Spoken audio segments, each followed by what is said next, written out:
KSRTCയിൽ empanel ജീവനക്കാരുടെ ശമ്പളം മുടങ്ങി എന്ന വാർത്ത വരികയാണ്. സാധാരണ രീതിയിൽ ഓരോ മാസവും 1-നും 5-നും ഇടയിൽ ശമ്പളം ലഭിക്കുന്ന ജീവനക്കാർക്ക് ഈ മാസം ഇന്ന് 10-ാം തീയതിയായിട്ടും ശമ്പളം ലഭിച്ചിട്ടില്ല.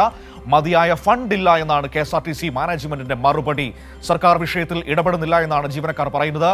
വിവരങ്ങളുമായി ഇപ്പോൾ കമലേഷ് നമ്മളോടൊപ്പം ചേരുകയാണ് തിരുവനന്തപുരത്ത് നിന്ന്. നോക്കാം എന്തൊക്കെയാണ് KSRTCയിൽ സംഭവിച്ചുകൊണ്ടിരിക്കുന്നതെന്ന്. Kamlesh, good morning. കമലേഷ്, പ്രിയദർശിനി പദ്ധതിയൊക്കെ വന്ന് വലിയ ആഘോഷമായി ഒരു വിഭാഗം ആളുകൾ ഇങ്ങനെ പോകുമ്പോഴാണ് ശമ്പളം മുടങ്ങി എന്ന വാർത്ത എത്തുകയാണ്. സത്യത്തിൽ ഞാൻ ഈ വാർത്ത പ്രതീക്ഷിച്ചതാണ്. ശമ്പളം മുടങ്ങും KSRTCയിൽ എന്ന വാർത്ത വരും എന്ന് ഞാൻ പ്രതീക്ഷിച്ചതാണ്. പക്ഷേ അത് ഇത്ര നേരത്തെയാകുമെന്ന് കരുതിയിരുന്നില്ല.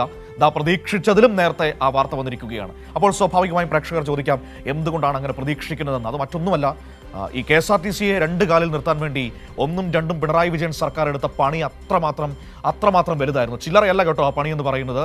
14,000 കോടി രൂപ 1-ഉം 2-ഉം പിണറായി വിജയൻ സർക്കാരിൻ്റെ കാലത്ത് ഈ KSRTC എന്ന് പറയുന്ന നമ്മുടെ പൊതുഗതാഗത സംവിധാനത്തിന് നൽകിയത് കൊണ്ടാണ് 2 കാലിൽ എണീറ്റ് നിൽക്കാൻ ആ പ്രസ്ഥാനത്തിന് ശേഷിയുണ്ടായത്.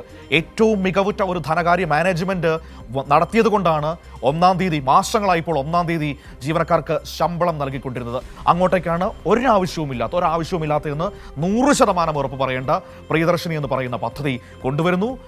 സാമ്പത്തിക ബുദ്ധിമുട്ടുകളിലേക്ക് തുടങ്ങിയിരിക്കുന്നു. നിങ്ങൾ ഓർത്തു നോക്കൂ, ഈ പദ്ധതി വരുന്നതിന് മുൻപ് ശമ്പളം കൊടുക്കാൻ വേണ്ടി മാത്രം സർക്കാർ 50 കോടി രൂപ നൽകുമായിരുന്നു KSRTCക്ക്. ഈ പദ്ധതി നടപ്പിൽ വരുത്തിയതിനു ശേഷം ഓരോ ദിവസവും 2 കോടി രൂപ നഷ്ടമാണ്. അപ്പോൾ ശമ്പളം കൊടുക്കാനുള്ള തുക കൊടുക്കുന്നതിന് പുറമെ ഈ നഷ്ടം നികത്താനുള്ള തുകയും KSRTCക്ക് സർക്കാർ നൽകണം. എത്ര കാലം നൽകും? ഈ തുക എത്ര കാലം നൽകാൻ KSRTCക്ക് കഴിയും?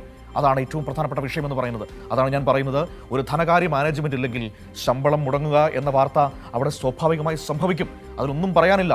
കമലേഷ് ഉണ്ട്. കമലേഷ്, ശമ്പളം മുടങ്ങിയിരിക്കുന്നു. കമലേഷ്, എംപാനൽ ജീവനക്കാർക്ക് എന്താണ് സംഭവിച്ചുകൊണ്ടിരിക്കുന്നത്? മനു, നേരത്തെയുള്ള ഒരു അറിയാം. അതായത് ഈ KSRTC കണ്ടക്ടർമാരും ബസ് ഡ്രൈവർമാരും എല്ലാം തന്നെ വലിയ പ്രയാസത്തിലായിരുന്ന, അതിൻ്റെ ജീവനക്കാർക്കൊന്നും തന്നെ കൃത്യമായി ശമ്പളം ലഭിക്കാതിരുന്ന ഒരു കാലം നമ്മുടെ മുന്നിലുണ്ടായിരുന്നു. അത് അന്ന് ഏതൊക്കെ തരത്തിലാണ് ആ ജീവനക്കാരുടെ പ്രതിഷേധങ്ങൾ ഉയർന്നു വന്നിട്ടുള്ളത്, ഏതൊക്കെ തരത്തിലാണ് അവരുടെ ജീവിതത്തിൽ പ്രയാസങ്ങൾ അനുഭവിക്കേണ്ടി വന്നിട്ടുള്ളത് എന്നത് വളരെ കൃത്യമായി ഒരു മാധ്യമപ്രവർത്തകൻ എന്നുള്ള നിലയിൽ, അല്ലെങ്കിൽ മാധ്യമപ്രവർത്തകർ എന്നുള്ള നിലയിൽ നമ്മളെല്ലാവരും കണ്ടതാണ്, റിപ്പോർട്ട് ചെയ്തതാണ്, നാട്ടുകാരെ ഈ കാര്യങ്ങളെല്ലാം അറിയിച്ചിട്ടുള്ള കാര്യമാണ്. പക്ഷേ നിലവിൽ അതിനുശേഷം എന്ത് ചെയ്തു എന്ന് പറഞ്ഞാൽ, ഈ പറഞ്ഞ പോലെ തന്നെ ഇടത് സർക്കാർ അധികാരത്തിലിരിക്കുന്ന ഘട്ടത്തിൽ വളരെ കൃത്യമായ പ്ലാനിങ്ങോടുകൂടി KSRTCയിൽ മുഴുവൻ ജീവനക്കാരെയും വളരെ ക്രിയാത്മകമായി, ശാസ്ത്രീയമായി ഓരോ ഇടത്തും വിന്യസിച്ച് സർവീസുകളുടെ കാര്യത്തിൽ വളരെ കൃത്യമായ ഇടപെടൽ നടത്തി KSRTCയെ പതിയെ ലാഭത്തിലേക്ക് കൊണ്ടുവരുന്ന ഒരു കാഴ്ചയാണ് കഴിഞ്ഞ ഇടത് സർക്കാരിൻ്റെ കാലത്ത് കണ്ടിട്ടുള്ളത്. നഷ്ടത്തിലായിരുന്ന ഒരു ഘട്ടത്തിൽ അടച്ചുപൂട്ടൽ ഭീഷണി നേരിട്ടിരുന്ന, അല്ലെങ്കിൽ സ്വകാര്യവൽക്കരിക്കുന്ന നിലയിലേക്ക് കാര്യങ്ങൾ കൊണ്ടുപോയിരുന്ന ഒരു ഘട്ടത്തിൽ നിന്നാണ് ലാഭത്തിലേക്ക് KSRTCയെ ഇടത് സർക്കാർ കൊണ്ടുവന്നിരുന്നത്. എല്ലാ ജീവനക്കാർക്കും 1-ാം തീയതി തന്നെ ശമ്പളം ലഭിക്കുന്ന നിലയിലേക്ക് കാര്യങ്ങൾ മുന്നോട്ട് പോയി. അതോടുകൂടി KSRTC ജീവനക്കാരുടെ ജീവിത നിലവാരത്തിൽ ഒരു മെച്ചമുണ്ടായി, ഒരു മെച്ചപ്പെടലുണ്ടായി എന്നുള്ളത് നമ്മൾ കണ്ടതാണ്.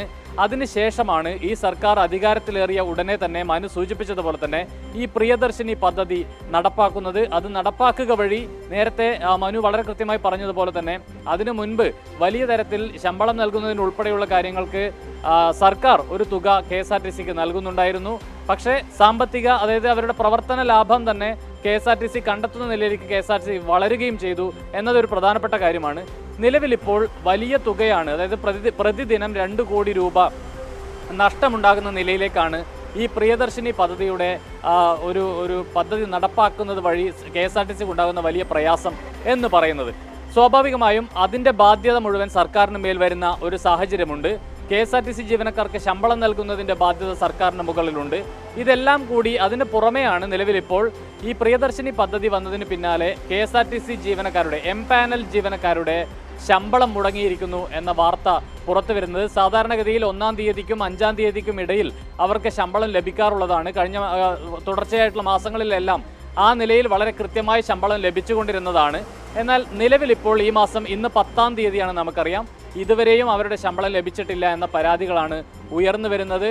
എന്തുകൊണ്ടാണ് ഇങ്ങനെയൊരു പ്രയാസം? അതായത് UDF സർക്കാർ അധികാരത്തിലേറി 1 മാസം പിന്നിടുമ്പോൾ എന്തുകൊണ്ട് പല മേഖലകളിലും എന്ന പോലെ KSRTC ജീവനക്കാരുടെ ശമ്പളത്തിന്റെ വിഷയത്തിലും ഇത്തരമൊരു പ്രതിസന്ധി വരുന്നു എന്നത് ഒരു പ്രധാനപ്പെട്ട കാര്യമാണ്. മറ്റൊന്ന് ഇതിനകത്ത് ആലോചിക്കേണ്ട ഒരു വിഷയം, 6000-ലേറെ കോടി രൂപ ഖജനാവിൽ മിച്ചം വെച്ചിട്ടാണ് ഈ കഴിഞ്ഞ സർക്കാർ അധികാരത്തിൽ നിന്ന് ഇറങ്ങിയത്. അതുകൊണ്ട് തന്നെ ആദ്യഘട്ടങ്ങളിൽ ചെലവഴിക്കേണ്ടുന്ന പല വിഭാഗങ്ങളിലായി ചെലവഴിക്കേണ്ടുന്ന തുകയുടെ കാര്യത്തിൽ സർക്കാരിന്, പുതിയതായി അധികാരത്തിലേറിയ UDF സർക്കാരിന് വലിയ ബുദ്ധിമുട്ടുകൾ ഉണ്ടായിട്ടില്ല. പക്ഷേ ആ തുക കഴിയുന്ന ഘട്ടത്തിൽ, അതെല്ലാം പല തരത്തിൽ ചെലവഴിച്ച് കഴിയുന്ന ഘട്ടത്തിൽ ഇനി എങ്ങനെ ഇതിനുള്ള തുക കണ്ടെത്തും എന്ന പ്രയാസം സർക്കാരിനെ സംബന്ധിച്ച് വരാൻ തുടങ്ങിയിരിക്കുന്നു. ദീർഘവീക്ഷണമില്ലാത്ത നിലയിലുള്ള ചില പദ്ധതി വിഭാവനം ചെയ്യുകയും അത് നടപ്പാക്കുകയും വഴി KSRTC എന്ന സംവിധാനം തന്നെ തകർച്ചയിലേക്ക് പോകുന്ന ഒരു കാഴ്ച നമ്മൾ കാണാൻ പോവുകയാണ്. നിലവിൽ ഇപ്പോൾ അതിൻ്റെ ആദ്യ പടി എന്ന നിലയിൽ വേണം ഈ ജീവനക്കാരുടെ ശമ്പളം മുടങ്ങിയിരിക്കുന്നു എന്ന വാർത്തയെ കാണാൻ. ഏതായാലും ഈ വാർത്തയുടെ വിശദാംശങ്ങളിലേക്ക് പോവുകയാണെങ്കിൽ ഏതാണ്ട് 8,000-ഓളം ജീവനക്കാരാണ്, എംപാനൽ ജീവനക്കാരാണ്. അത് എംപാനൽ ജീവനക്കാരെ സംബന്ധിച്ച് നമുക്കറിയാം, ആ നിലയിൽ മറ്റ് ആനുകൂല്യങ്ങളൊന്നും തന്നെ ലഭിക്കാതിരിക്കുന്ന ഒരു വിഭാഗം കൂടിയാണ്. കരാർ അടിസ്ഥാനത്തിൽ ഉൾപ്പെടെ ഈ KSRTCയിൽ തുടരുന്ന ജീവനക്കാരൊക്കെ തന്നെയാണ് ഈ എംപാനൽ ജീവനക്കാർ എന്ന് പറയുന്നത്. സ്വാഭാവികമായും അവർക്ക് ആകെ ആശ്രയം എന്ന് പറയുന്നത് അവർക്ക് ലഭിക്കുന്ന ശമ്പളം തന്നെയാണ്. ആ ശമ്പളം മുടങ്ങിയിരിക്കുന്നു. 8,000-ഓളം എംപാനൽ ജീവനക്കാരുടെ ശമ്പളം വലിയ പ്രതിസന്ധിയിലേക്ക് പോകുന്നു എന്നുള്ളതാണ് നിലവിൽ നമുക്ക് കാണാൻ കഴിയുന്നത്. ഈ എംപാനൽ ജീവനക്കാർ തന്നെ കഴിഞ്ഞ 20 വർഷമായി ഈ സേവനം ചെയ്യുന്ന ആളുകളുണ്ട് ഇതിനകത്ത്. പെട്ടെന്ന് വന്ന ആളുകളല്ല, വളരെ കാലമായി KSRTCയുടെ കൂടെയുള്ള ആളുകളാണ്. KSRTCയുടെ ഉയർച്ച താഴ്ചകളിലെല്ലാം ഒപ്പം നിന്ന ആളുകളാണ്. മറ്റേതെങ്കിലും വഴിക്ക് പോയിട്ടില്ല അവർ എന്നുള്ളതാണ് പ്രധാനപ്പെട്ട കാര്യം. പക്ഷേ അത്തരം ജീവനക്കാരെ ചേർത്ത് പിടിക്കാൻ കഴിഞ്ഞ സർക്കാരിന് കഴിഞ്ഞു. അവരുടെ ശമ്പളവും മറ്റ് ആനുകൂല്യങ്ങളും എല്ലാം തന്നെ കൃത്യമായി വിതരണം ചെയ്യാൻ കഴിഞ്ഞ സർക്കാരിന് കഴിഞ്ഞു. അവരെ ഉൾപ്പെടെ ഈ എംപാനൽ ജീവനക്കാരുടെ പ്രവർത്തനശേഷി ഉൾപ്പെടെ ഉപയോഗിച്ചുകൊണ്ടാണ് ഈ KSRTCയെ ലാഭത്തിലേക്ക് കൊണ്ടുവരുന്ന ഇടപെടൽ കഴിഞ്ഞ ഇടത് സർക്കാർ നടത്തിയിട്ടുള്ളത്. പക്ഷേ നിലവിലിപ്പോൾ എംപാനൽ ജീവനക്കാരെ തഴയുന്ന നിലയിലേക്ക്, അവരെ പരിഗണിക്കാത്ത നിലയിലേക്ക്, അവരുടെ ശമ്പളം മുടങ്ങുന്ന നിലയിലേക്ക് കാര്യങ്ങൾ പോകുന്നു എന്നുള്ളത് അങ്ങേയറ്റം ഗുരുതരമായ ഒരു പ്രതിസന്ധിയാണ് എന്ന കാര്യത്തിൽ യാതൊരു തർക്കവുമില്ല. ഏതായാലും മതിയായ മാനേജ്മെന്റ് ശ്രദ്ധയിൽപ്പെടുത്തുമ്പോൾ മാനേജ്മെന്റ് ജീവനക്കാർക്ക് നൽകുന്ന മറുപടി എന്താണ്, സർക്കാർ നൽകുന്ന മറുപടി എന്താണ്?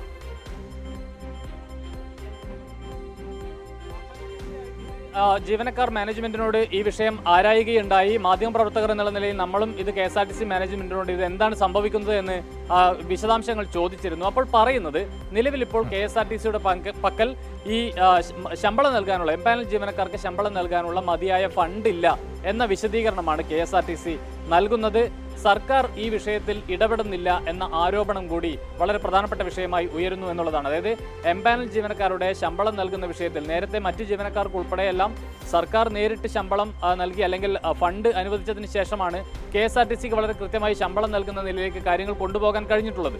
എന്നാൽ നിലവിൽ എംപാനൽ ജീവനക്കാരുടെ ശമ്പളം മുടങ്ങുന്ന സ്ഥിതി വരുമ്പോൾ ആ വിഷയത്തിൽ സംസ്ഥാന സർക്കാർ ഇടപെടുന്നില്ല, കാര്യക്ഷമമായ ഒരു ഇടപെടൽ ഉണ്ടാകുന്നില്ല, ഈ വിഷയം പരിഹരിക്കുന്നതിന് വേണ്ടിയിട്ടുള്ള ഇടപെടൽ ഉണ്ടാകുന്നില്ല എന്ന് പരക്കെ ഒരു വിമർശനം ഉയരുകയും ചെയ്യുന്നു എന്നുള്ളതാണ്. ഏതായാലും KSRTCയെ സംബന്ധിച്ച് മതിയായ ഫണ്ടില്ല എന്ന വിശദീകരണം മാത്രം പറഞ്ഞ് ഒഴിയുന്ന നിലയിലേക്ക് കാര്യങ്ങൾ പോകുന്നു എന്നുള്ളതാണ്.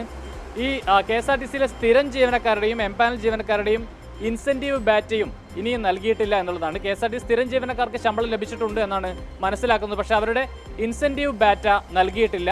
എംപാനൽ ജീവനക്കാർക്കാണെങ്കിൽ ശമ്പളവും ലഭിച്ചിട്ടില്ല, ഇൻസെൻറ്റീവ് ബാറ്റയും ലഭിച്ചിട്ടില്ല എന്നുള്ളതാണ്. ഇത് ആരെയൊക്കെയാണ് ഇത് ബാധിക്കുന്നത്? അതായത് കണ്ടക്ടർമാർ, അതുപോലെ driver, mechanic, clerk, casual labourer, KSRTC Swift ബസ്സിലെ കണ്ടക്ടർ കം ഡ്രൈവർ, ഇത്രയും അധികം ആളുകൾ, ഇത്രയും അധികം വിഭാഗം ജീവനക്കാരെയാണ് ഈ പ്രതിസന്ധി നേരിട്ട് ബാധിക്കുന്നത് എന്നതാണ് ഏറ്റവും പ്രധാനപ്പെട്ട കാര്യം. ഏതായാലും ഈ പ്രിയദർശിനി പദ്ധതി കൊണ്ടുവരുന്നതോടുകൂടി KSRTC വലിയ പ്രയാസത്തിലേക്ക് പോകുമെന്നുള്ളത് അന്നത്തെ മന്ത്രി ഉൾപ്പെടെയുള്ള ആളുകളാണ് പറഞ്ഞിട്ടുള്ളത്. ഒരു തരത്തിലാണ് KSRTCയെ കരകയറ്റിയിട്ടുള്ളത്. അതിന് വീണ്ടും നശിപ്പിക്കുന്ന നിലയിലേക്കുള്ള ഇടപെടൽ സർക്കാരിൻ്റെ ഭാഗത്തു നിന്നും ഉണ്ടാകരുത് എന്ന ആവശ്യം നേരത്തെ തന്നെ KSRTC ജീവനക്കാരുടെ ഭാഗത്തു നിന്നും അതിൻ്റെ ഈ മന്ത്രി ഉൾപ്പെടെയുള്ള ആളുകളുടെ ഭാഗത്തു നിന്നും ഉണ്ടായിട്ടുണ്ട് എന്നത് നമുക്കറിയാവുന്ന കാര്യമാണ്. പക്ഷെ അത് ചെവിക്കൊള്ളാൻ സംസ്ഥാന സർക്കാർ തയ്യാറായിട്ടില്ല. സ്ത്രീകളെ സംബന്ധിച്ച് അവർക്ക് ആനുകൂല്യം നൽകരുത് എന്നല്ല പറയുന്നത്, പക്ഷേ അവർക്ക് മറ്റ് പല മേഖലകളിലും ആനുകൂല്യം നൽകാമായിരുന്നു. കഷ്ടിച്ച് രക്ഷപ്പെട്ട ഒരു സ്ഥാപനത്തെ, ഒരു സംവിധാനത്തെ തകർക്കുന്ന നിലയിലേക്കുള്ള ഒരു ഇടപെടൽ സർക്കാരിൻ്റെ ഭാഗത്തു നിന്നും ഉണ്ടാകാൻ പാടില്ലായിരുന്നു എന്ന വിമർശനമാണ് ഇപ്പോൾ പരക്കെ ഉയരുന്നത്. മനു.